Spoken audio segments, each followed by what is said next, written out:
अस्सलाम वालेकुम नाज़रीन, प्रोग्राम खबर और तजिया के साथ मैं हूं मुज़म्मिल सरवर्दी। आर्मी चीफ की सनतकारों कारोबारी लोगों के साथ मुलाकात की खबरें आहिस्ता आहिस्ता बाहर आ रही हैं। दो कारोबारी हजरात ने इस मीटिंग के हवाले से कुछ बातें ऑन द रिकॉर्ड की हैं। हम उन्होंने जो बातें की हैं कि उनके मुताबिक आर्मी चीफ ने इन मुलाकातों में क्या कहा है, मुबैना तौर पर उस पर भी कुछ बात करेंगे और इस पर आगे बात करेंगे। पहले ये सुन लेते हैं कि ज़ुबैर मोतीवाला और इरफान शेख साहब ने आर्मी की जो कारोबारी लोगों से मुलाकात है उसके मिनट्स ऑफ द मीटिंग बताते हुए क्या कहा है, ज़रा सुनते हैं।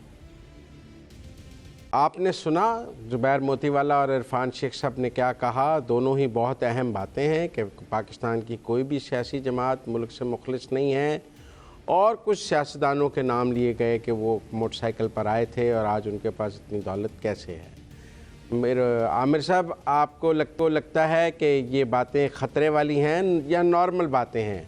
हम हर आर्मी चीफ से ये बातें सुनने के आदी हो गए हैं।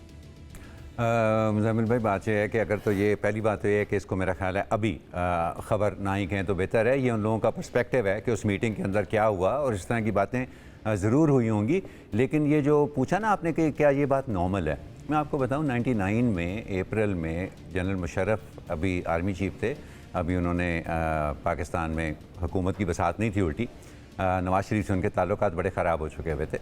वो कराची आए, उन्होंने एडिटर से मुलाकात की और उन्होंने भी वहाँ पर चंद ऐसी बातें की थीं जिससे लगा कि अच्छा शायद उनकी कुछ नीयत बन गई है कि ये मुंतखब हुकूमतों का वो लपेटें कारोबार और ख़ुद बराह रास्त वहाँ पर आएँ।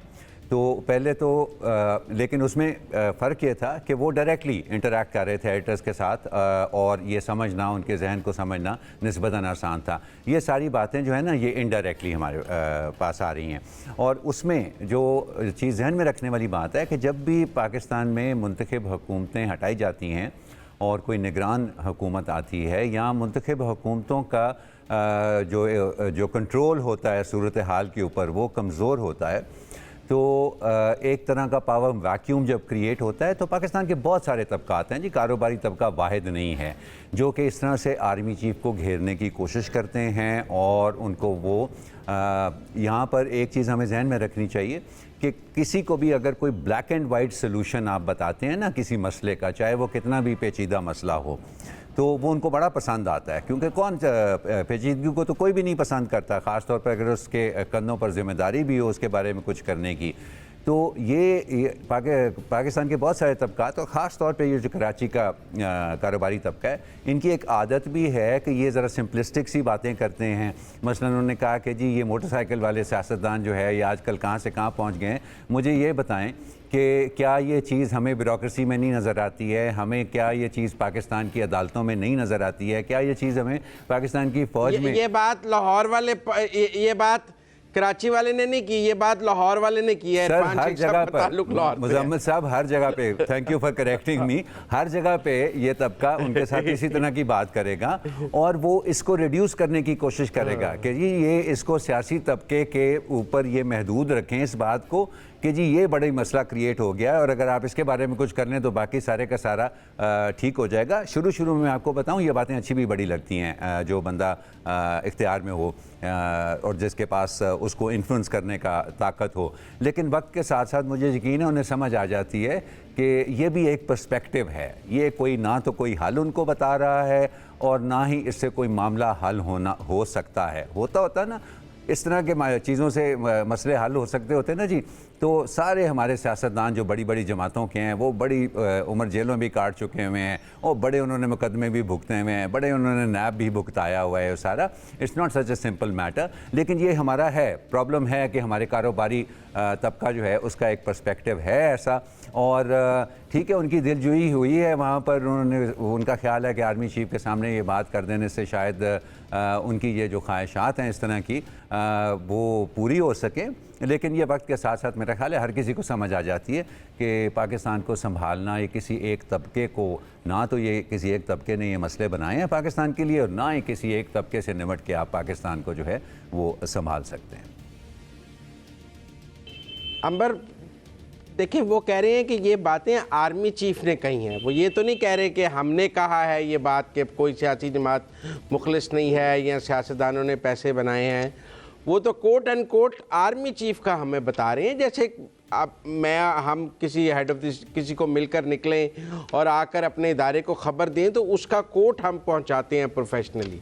तो ये भी उनका कोट मीडिया में शेयर कर रहे हैं। और आज पूरे दिन डिनाइल भी नहीं आया कि आर्मी चीफ ने ऐसी कोई बात नहीं की है, वरना डिनाइल आ जाता। तो आपको नहीं लगता ये मुबैना नहीं है, सदाकत के करीब हैं ये सारी बातें, और इससे ही अगला रोड मैप नज़र आएगा? जी मुजम्मिल, मुझे तो यही लगता है कि जो बातें अभी तक रिपोर्ट हुई हैं और कुछ अब ऑन द रिकॉर्ड हमने सुनवाई भी हैं, clip on the record report हुई है, जो खबरें हैं वो सारी बाहर आ गई हैं, जो लाहौर कराची में बातें हुई और उन क्या क्या मौज़ूआत थे जिसमें करप्शन, जिसमें सरमायाकारी, जिसमें दहशतगर्दी, सियासी मुस्तकबिल, उस सब पे बात हुई। हम तरदीद नहीं आई उससे, आप और मैं, हम सहाफ़ी हमेशा यही समझते हैं और हमने ये भी देखा है कि जब तरदीद आनी होती है तो वो आ चुकी होती है। इससे ये भी हमें समझ में आया कि ऑथराइज्ड कुछ हद तक था जो लोग जिन्होंने बात की। इससे ये अंदाज़ा होता है कि ये वही बातें हैं जो कही गई थी बकौल आर्मी चीफ के, उन्होंने कही थी। तो ये हम यही समझते हैं कि अब ये जो सिमत है मुल्क की वो उसी तरफ जा रही है। उसमें कुछ नई बातें हैं, कुछ पुरानी बातें हैं। जो करप्शन है, सियासतदानों का करप्शन है, ये तो हम सदियों से सुनते आ रहे हैं। और दिलचस्प बात ये है कि हमेशा कोई भी नया जो हुक्मरान आता है वो हमेशा आके कहता है कि करप्शन का खात्मा होगा, ये लोग हैं, कुछ नाम भी लिए जाते हैं, पकड़ धकड़ भी होती है। और इस वक्त आप देखें सिंध में मिसाल के तौर पर बात, जब मैं आप रिपोर्ट भी हो चुका है और मेरी भी कुछ सहाफ़ियों से बात हुई यहाँ कराची में, ये जो कराची में, सिंध में ख़ास तौर पे, कराची में ख़ास तौर पे जो एक सिस्टम बना हुआ है, यानी कि करप्ट पॉलिटिशियंस हैं, ब्यूरोक्रेट्स हैं, उसको डिसमेंटल करने की बातें हो रही हैं, पकड़ धकड़ भी हो चुकी है। तो मैं तो ये समझती हूँ कि इन बातों में सदाकत है। मुझे याद है जब इससे पहले भी आर्मी चीफ की जब मुलाकातें होती थी, कुछ तफसीलात सामने आती थी, कुछ डिनायल्स आती थी या थोड़ी तफसीलात आती थी। मेरा तो मौक़िफ़ यही है कि ये ऐसा लग रहा है कि ये ऑथराइज्ड है, क्योंकि जब नहीं चाहते तो फिर बात आगे नहीं निकलती। और इससे हमें सिमत नज़र आएगी कि कहाँ जाएगी। ख़ास तौर पे मेरे ख़्याल में कि एक जिसकी कंटिन्यूटी, जिसका तसलसल हम जो आर्मी चीफ चाह रहे हैं, वो ज़ाहिर है स्पेशल इन्वेस्टमेंट फैसिलिटेशन काउंसिल है, जो इसके हवाले से कानून साजी भी की गई। और आपको याद होगा कि कानून साजी जब असेंबली मौजूद थी, उस वक्त भी कुछ सियासी जमातें, इसमें मेरे ख्याल में JUIFA या JI की एतराज़ था कि हमें रबर स्टैम्प की तरह हमें ट्रीट किया जा रहा है, हमें ये भी नहीं पता कि बिल कौन सा है, इसकी तफसीलात क्या हैं, लेकिन मंजूर किए जा रहे हैं। तो इसमें सॉवरेन वेल्थ फंड भी शामिल है, इसमें स्पेशल इन्वेस्टमेंट फैसिलिटेशन काउंसिल भी शामिल है। और इस वक्त आपको ये भी नज़र आ रहा है कि निगरां वज़ीर आज़म भी उसके हवाले से बात कर रहे हैं। तो ये तरजीह ये है। और इस सरमायाकारी के लिए एक तरफ आपको इस्तेहकाम चाहिए, दूसरी तरफ आपको ज़ाहिर है दहशतगर्दी पे काबू पाने की ज़रूरत है, अनरेस्ट पर काबू पाने की ज़रूरत है। गिलगित बल्तिस्तान एक मिसाल सामने है।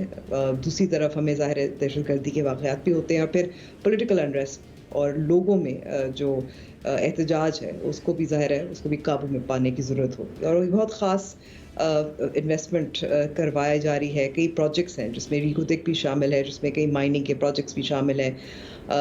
फ़िलहाल मेरे ख़्याल में कोई तकरीबन 30 से थोड़ा सा कम कुछ ऐसे प्रोजेक्ट्स हैं जिसमें जिनको अब पिच किया जाएगा, इन्वेस्टमेंट होगी। उसके लिए आपको इस्तेहकाम की ज़रूरत है। देखिए, और अब वो देखिए जो दो शॉट हमने आमिर साहब जो दो शॉट हमने सुनवाए हैं उनमें एक में तो है कि कोई भी सियासी जमात मुल्क से मुखलिस नहीं है। अगर मैं ये मान लूँ कि दिस इज़ द नैरेटिव कि कोई भी पॉलिटिकल पार्टी मुखलिस नहीं है और किसी भी पॉलिटिकल पार्टी के पास पाकिस्तान से चूँकि मुखलिस नहीं है, लिहाजा पाकिस्तान के मसाइल का हल नहीं है, क्योंकि जो मुखलिस होगा उसी के पास मसाइल का हल होगा, क्योंकि मसाइल हल करने के लिए पहली चीज़ तो नीयत और मुखलिस होना बहुत ज़रूरी है। तो फिर तो हम कोई ऐसा मुस्तकबिल माइनस पॉलिटिकल पार्टीज़ देख रहे होंगे, क्योंकि अगर उन्होंने ये तो नहीं कहा कि फ़लाँ पार्टी मुखलिस है, फ़लाँ पार्टी मुखलिस नहीं है, अगर शॉर्ट ये है कि अक्रॉस द बोर्ड वो बात कर रहे हैं कि कोई भी सियासी जमात मुखलिस नहीं है, तो फिर तो तमाम किंग्स पार्टियां भी उसमें शामिल हैं ना। देखिए ना, दो किस्म की सियासी पार्टियां हैं, एक किंग्स पार्टियां हैं, एक नॉन किंग्स पार्टियां हैं। तो एक ही साफ में खड़े हैं महमूद और अयाज, ना को बंदा है ना बंदा नवाज, सारी सियासी जमातें इस वक्त मुखलिस नहीं हैं। तो मुझे काफ़ी तसल्ली है कि इसमें किंग्स पार्टियां शामिल हैं। तो अगर कोई मुखलिस नहीं है तो उनका भी वही हाल है जो नॉन किंग्स पार्टीज़ का हाल है। तो फिर हम कोई ऐसे मुस्तकबिल के बारे में मैं और आमिर साहब आपस में बात कर लेते हैं जिसमें सियासी जमातें बिल्कुल नहीं होंगी और सियासतदान नहीं होंगे, क्योंकि दूसरा शॉट सियासतदानों की करप्शन के हवाले से था। तो इसका मतलब पाकिस्तान के दो बड़े मसाइल हैं, एक सियासी जमातें और एक सियासतदान। अगर हम ये दोनों चीज़ें पाकिस्तान में ख़त्म कर लें तो काफ़ी बेहतरी नहीं आ जाएगी? क्यों आमिर साहब? मेरा ख्याल है कि अगर तो बेहतरी से मुराद आपकी मुकम्मल तबाही है तो बिल्कुल यकीनन मैं आपके साथ एग्री करता हूँ कि आप जो हैं सियासी जमातों को बाहर निकाल दें पाकिस्तान की। ये होता हुए देखा हुआ है मुज़म्मिल साहब। बात यह है कि यहाँ तो ये थ्योरेटिकल बात हो ना, ज़ियाउल हक 10 साल यही करता रहा है इस मुल्क के अंदर, ठीक है, सियासी जमातों को दबाना। इलेक्शन पर वो किंग्स पार्टी बनाते थे, देखिए वो किंग्स पार्टी बनाते थे, नॉन पार्टी बेसिस, मेरी जान, वो नॉन पार्टी बेसिस जमात बनाई है, वो नॉन पार्टी पे आपको याद होगा कि जब फिर उसको पार्टी की शक्ल देते हैं। सर यही तो मजबूरियां होती हैं ना, इनको समझ आती है ना बाद में कि सियासत के बगैर सियासी जमात के तो किसी आमर ने भी निजाम नहीं चलाया। एक माशरा, एक मुल्क जो है वो बगैर सियासी जमातों के नहीं चलता। इसीलिए पहले ये एक नॉन पार्टी की बुनियाद के ऊपर इलेक्शन कराते हैं, उनको फिर पार्लियामेंट के अंदर आके एक official OPG, official parliamentary group कहलाता है, और दूसरा उनकी जो 10 बंदों की अपोजिशन क्रिएट करते हैं उसको IPG, independent party, independent parliamentary group कहते हैं। ये सारे तजर्बे जो हैं ये हो चुके हुए हैं। फिर अपनी मर्जी की पार्टियां बनाने का जहाँ तक ताल्लुक है, जनरल मुशर्रफ के तजर्बे हमने देखे हुए हैं। वही नवाज लीग के बंदे थे जी, जो काफ लीग के अंदर उन्होंने इकट्ठे करके तो उसको नाम उन्होंने काफ लीग दे दिया, और उसके बाद जब वो नहीं रहे तो वो सारे के सारे जो हैं वो वापस नवाज लीग में चले गए। ये सब कुछ हमने पहले देखा हुआ है। लेकिन एक बात जो है, ये थोड़ा शायद वक्त लगता है समझने में। पाकिस्तान के हालात देखें, डेस्परेट हैं, ये कोई मजाक वाली बात नहीं है। We are in a desperate situation. मैं भी क्या वक्त लगता है? आर्मी चीफ को आए 10 माह हो गए हैं, 3 साल का टेन्योर है। नवंबर में आए, आज सितंबर में मैं और आप बात कर रहे हैं, 10 माह तो हो गए नहीं। तो इतनी जल्दी ये बात समझ में आने वाली नहीं है, और ये बड़ा वक्त लगता है, ख़ास तौर पे एक ऐसे इदारे के सरबराह के लिए जिसके देखें ना, ये कोई पहली दफ़ा तो नहीं है कि जनरल आसिम मुनीर से इस तरह की उम्मीदें लगाई जा रही हैं कि वो डायरेक्टली आएँ, वो डायरेक्टली सारे फैसले करें, वो खुद ही सारा कुछ करें, वो मुल्क को ठीक कर दें। अभी तक याद हम कैसे भूल सकते हैं कि जाने की बातें जाने दो, ये किसके बारे में कहा जाता था? ये राइल शरीफ के बारे में कहा जाता था। तो ये पाकिस्तान के अंदर वक्तन फवक्तन आवाज़ उठती रहती है, क्योंकि what is the reality is कि डिसएन्चांटमेंट है, एक मायूसी है आवाम के अंदर। लेकिन उसमें ये जो सियासी पार्टियों को उसमें अलहदा करना, और ख़ास तौर पे ये जो नैरेटिव है ना जी, मुझे इसके साथ ये मुझे बड़ा प्रॉब्लमेटिक लगता है कि सिंध के अंदर एक ख़ास किस्म का सेटअप है जहाँ पे करप्शन है और सियासतदान करप्शन करते हैं और ब्यूरोक्रेसी उनके साथ मिली है। ये पाकिस्तान में कहाँ पे नहीं है मुझे बताएं? पंजाब बड़ा साफ़ है, KP बड़ा साफ है, वहाँ पे कुछ नहीं होता इस तरह की चीज़। वहाँ के सियासतदान जो हैं वो दूध के धुले में हैं, या पंजाब के सियासतदान जो हैं अभी तक जो हैं वो आप ढूंढ रहे हैं उन लोगों को जो ट्रांसफर्स और पोस्टिंग्स करा के पैसे लेके तो भाग भी गए हुए हैं, और अब आप सोच रहे हैं कि उनको वापस कैसे लाएं। ये सिंध में तो नहीं हुआ। ब्रेक पे जाने हैं, अंबर से कमेंट ले लें। अंबर हम दोनों को सुन रही थी, अंबर आप ही कंक्लूड कर दें, ये सियासी जमातें और सियासतदान ज़रूरी हैं या गैर ज़रूरी हैं? आप मुत्तफिक हैं आर्मी चीफ से, मुझे लगता है। मैं ये कहूँगी ये सियासी जमातें बहुत ज़रूरी हैं।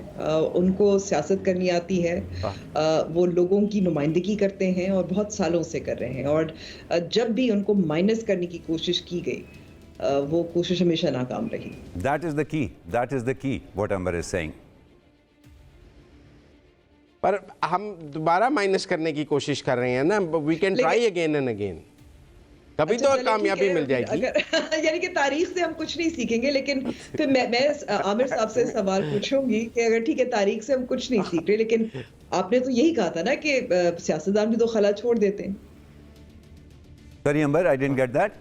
तो खला आपने सियासतदान खला छोड़ते हैं तो वो खला भी कोई सियासतदान ही पूर करता है। Muzammil, that is a real problem. Ambar अगर कोई सियासतदान खला छोड़े तो वो खला सियासतदान ही पुर करता है। हाँ नहीं, और ये अंबर जो है, आप बिल्कुल आपने सही ये बात उठाई है अंबर, कि ये खला हम इस वक्त देख रहे हैं, सियासी जमातें पीछे हटी हुई हैं, वो खामोश हैं, वो उनको अपनी खामोशी को तोड़ना पड़ेगा। देखिए ये बात नहीं है, मैं बिल्कुल समझता हूँ कि 100% नेक नियत होंगे आर्मी चीफ, वो बड़े मुखलिस होंगे पाकिस्तान के साथ, वो जेन्युइनली चाहते होंगे कि इस हालात के अंदर वो बेहतर हो, लेकिन अगर आप उनको मजबूर करेंगे एक वैक्यूम में काम करने का, एक सन्नाटे में काम करने का, तो फिर जाहिर है कि जो लोग ज़्यादा बोल रहे हैं उन्हीं की आवाज़ उन तक जाएगी ना। तो ये खामोशी अपने आप को तोड़नी, ये खला जो है ये सियासी जमातों ने। अच्छा, मैं दूसरा एक पहलू इस पे दूसरे पहलू पे बात करना चाहती हूँ। आमिर साहब, आपको नहीं लगता कि ये खला शायद इसलिए नहीं है क्योंकि कुछ समझ नहीं आ रही कि क्या होगा?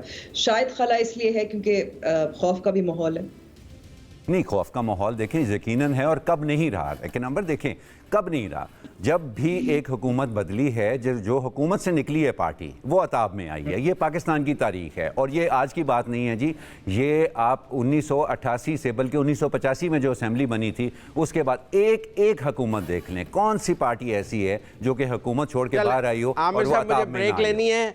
जी आप ब्रेक लें, उसके बाद थोड़ी सी जारी रखिएगा। लेकिन सवाल आमिर साहब देखें, बात यह है कि ये बहुत आसान काम है कि पाकिस्तान के मसाइल की सारी जिम्मेदारी सियासतदानों और सियासी जमातों पर डाल देने की, सियासतदानों के करप्शन पर सारी जिम्मेदारी डाल देने की, और कहना कि सियासी जमातों ने इस मुल्क के लिए कुछ नहीं किया है, और एक लेम डक के तौर पे, स्केप गोट के तौर पे उन्हें आवाम के सामने पेश कर देना, पंचिंग बैग के तौर पे।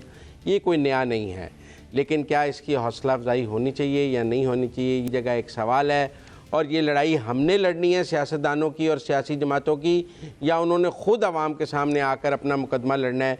ये ज़्यादा इम्पॉर्टेंट बात है कि मैं और अंबर और आमिर साहब क्यों आगे आके खड़े हों। वो आज किसी सियासी जमात ने इस पर बात की है? किसी सियासतदान ने इसका जवाब दिया है? वो तो सब ने एक्नॉलेज कर लिया है, वो तो सब ने वेलकम कर दिया है। तो बहरहाल मुझे ब्रेक लेने का बार बार कहा जा रहा है, लिहाजा ब्रेक लेते हैं, ब्रेक के बाद दोबारा।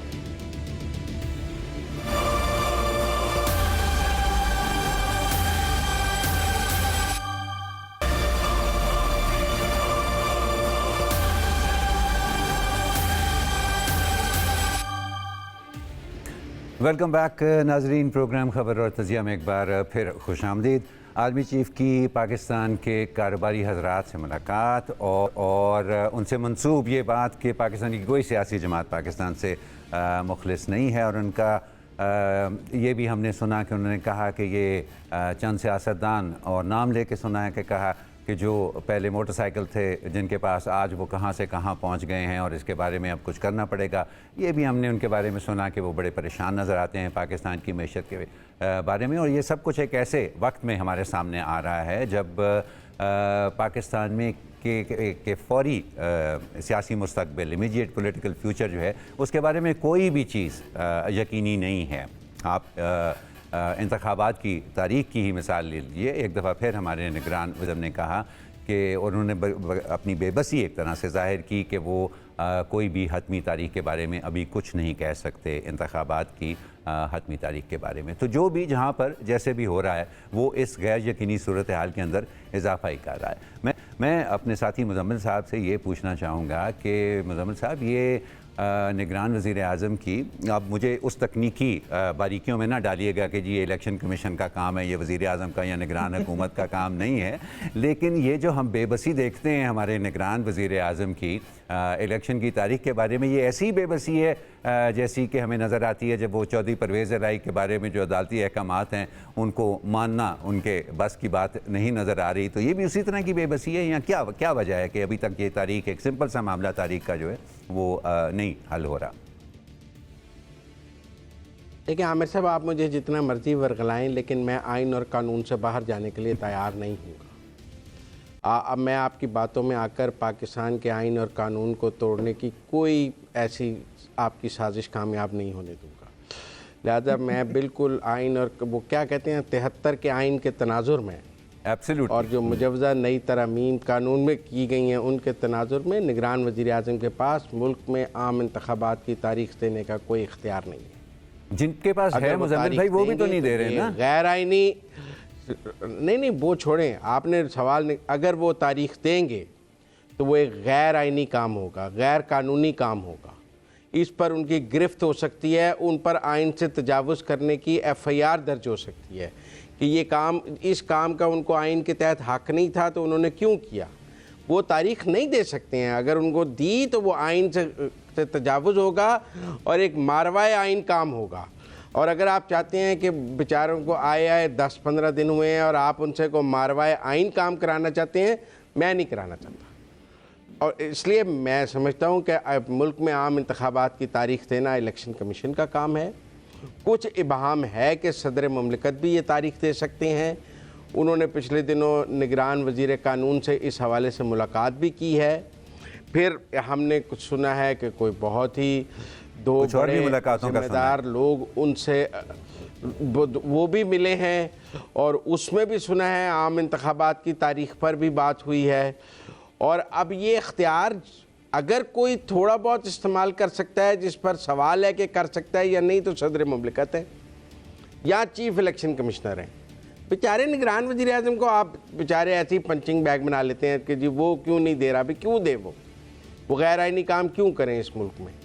तो अब चीफ इलेक्शन कमिश्नर साहब ने कहा है कि 30 नवंबर तक नहीं, उन्होंने कहा 30 नवंबर तक हल्का बंदियां हो रही हैं, हल्का बंदियों का अमल शुरू हो गया, 30 नवंबर तक हल्का बंदियां हो रही हैं।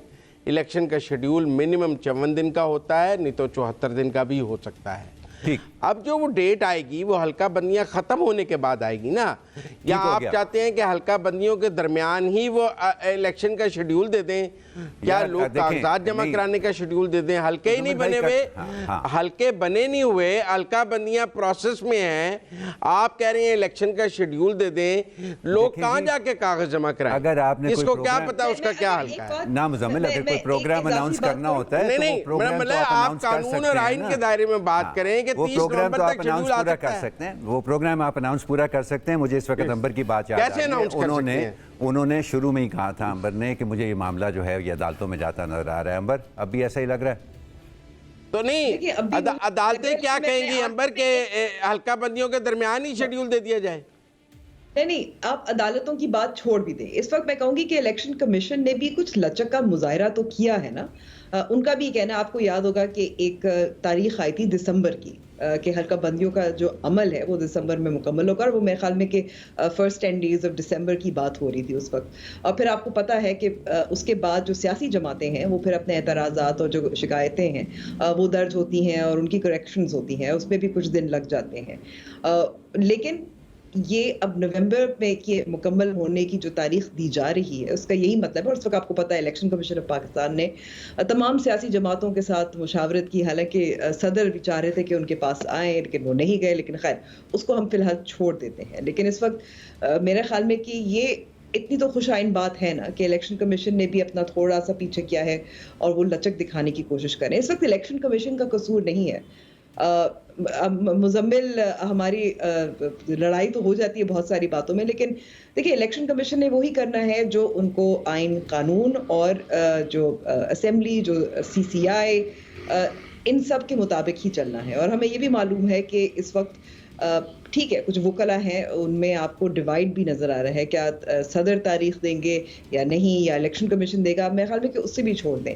इतना ये भी मैं इत्तेफाक करती हूँ कि तारीख निगरान वजीर आज़म ने तो नहीं देनी। ये हो सकता है, ये मैं ज़रूर कह सकती हूँ कि क्योंकि इतनी गैर यकीनी है इलेक्शन की तारीख के हवाले से, वो भी अगर कोई हतमी तारीख नहीं दे सकते, इसलिए क्योंकि इलेक्शन कमीशन हतमी तारीख नहीं दे रहा।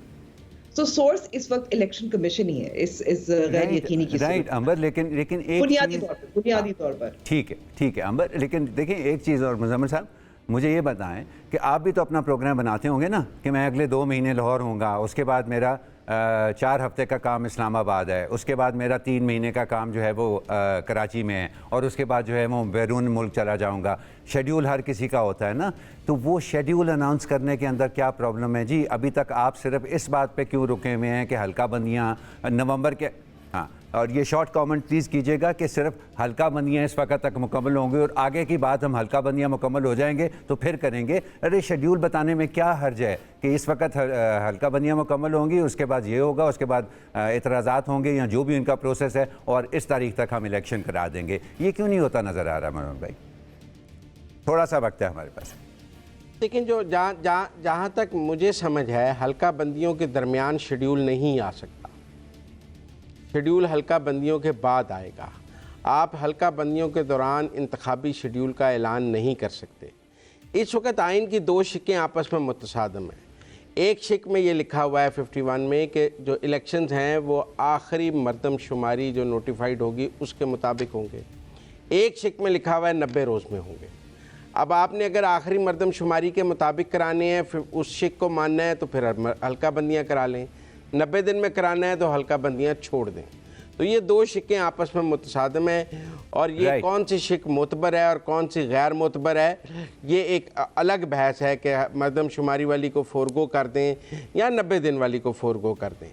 लेकिन मैं ये समझता हूँ कि उसी की वजह से में मुमानत नहीं होनी चाहिए। अगर आइन और कानून नहीं रोकता, अगर कहीं ये लिखा नहीं हुआ कानून में और आइन में कि आप हल्का बंदियों के दौरान शेड्यूल नहीं दे सकते।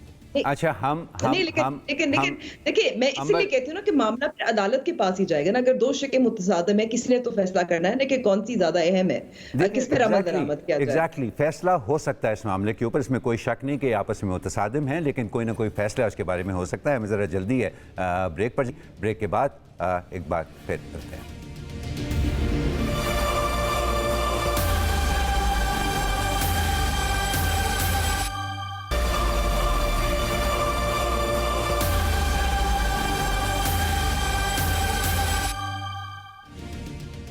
Welcome back from the break. और ब्रेक से पहले हम बात कर रहे थे कि निगरान वजीर आजम को क्या मजाज हैं कि वो ऐलान करें कि इलेक्शन की तारीख कब हो सकती है। इत्तेफाक तो यही था कि वो नहीं कर सकते, लेकिन दूसरी तरफ बिजली के बिलों के मामले पे जो आवाम इस वक्त तंग है उनके लिए निगरान वजीर आजम ने कहा है कि out of the box solution पेश किया जाएगा। दूसरी तरफ आपने देखा कि सेनेट कमेटी में ये कहा गया कि ऐसा लग रहा है इस बिजली के मसले की वजह से, क्योंकि एहतजाज बरकरार है, कि सिविल नाफरमानी की तरफ ऐसा ना हो कि हम जाने हैं।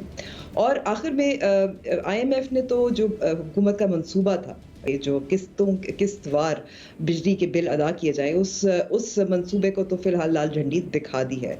तो मुजम्मिल, सबसे पहले तो मेरा आपसे सवाल होगा कि क्या निगरान वजीर आजम बिजली के बिलों के मामले में out of the box solution कुछ पेश कर सकते हैं, या ये महज एक सियासी बयान है?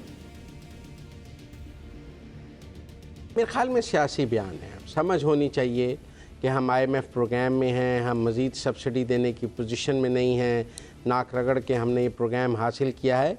हमें रिफॉर्म्स की तरफ जाना चाहिए था। ये जो 10 दिन ज़ाया किए हैं, ये 10 दिन बिजली चोरों को पकड़ने पे लगाए जाते हैं, और हमें बताया जाता है कि हमने 10% बिजली चोरी कम कर दी है, 5% कम कर दी है। हमने कोई ऐसी मीटरिंग ले आए हैं जिसमें पहले पैसे डल जाते हैं। हम कोई रिफॉर्म्स की तरफ जाने की बात करते तो मेरे ख्याल में वो ज़्यादा को वर्केबल सोल्यूशन होता।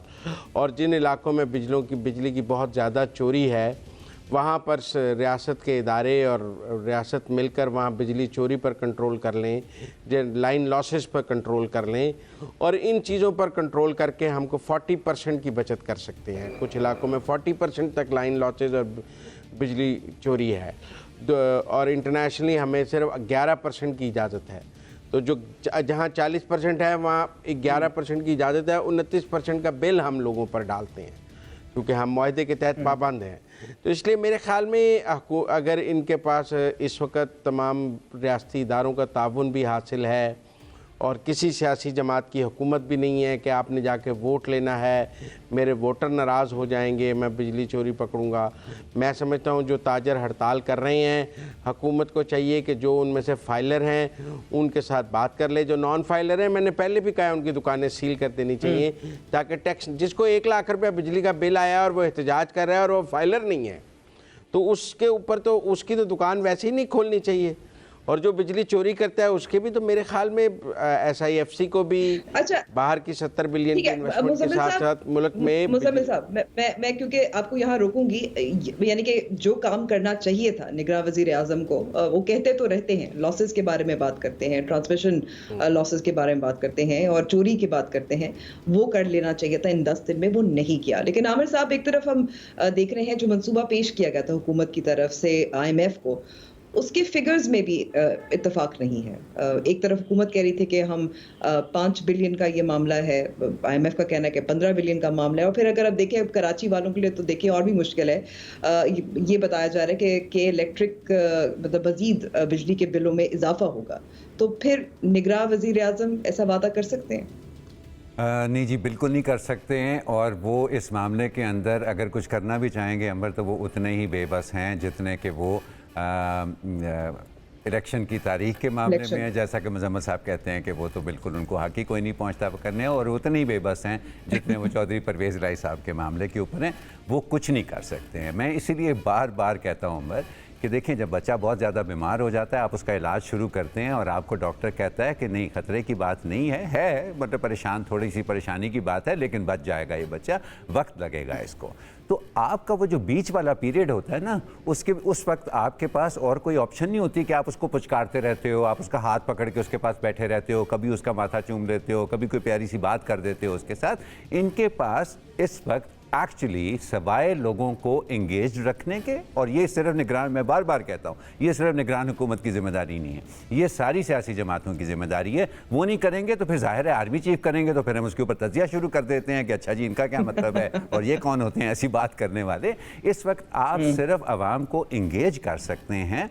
ये जो भी मुज़म्मिल साहब ने कहा है ना कि ये हो सकता है, ये भी हो सकता है, वो भी हो सकता है, ये सब लॉन्ग टर्म में हो सकता है, यकीनन होना चाहिए, बहुत ज़रूरी है। और ये मामला इतना ख़राब इसलिए हुआ है कि अभी तक ये सारे काम नहीं हो सके। लेकिन इस वक्त अगर आप कुछ कर नहीं सकते तो यार कोई बात ही अच्छी कर दें। मसला सारा ये है कि अच्छी बात तो है कि कोई अच्छी बात ही नहीं कर सकते। नहीं, ये तो झूठ है, ये अच्छी बात नहीं है, नहीं अंबर, ये झूठ है, ये गप है, ये अच्छी बात नहीं है, गप्पे अच्छी बातें नहीं होती। मुत्तफिक नहीं हूँ जी जी। और मैं समझता हूँ कि अगर 30 डेज़ का एक, मैं मुत्तफिक नहीं हूँ आमिर साहब से।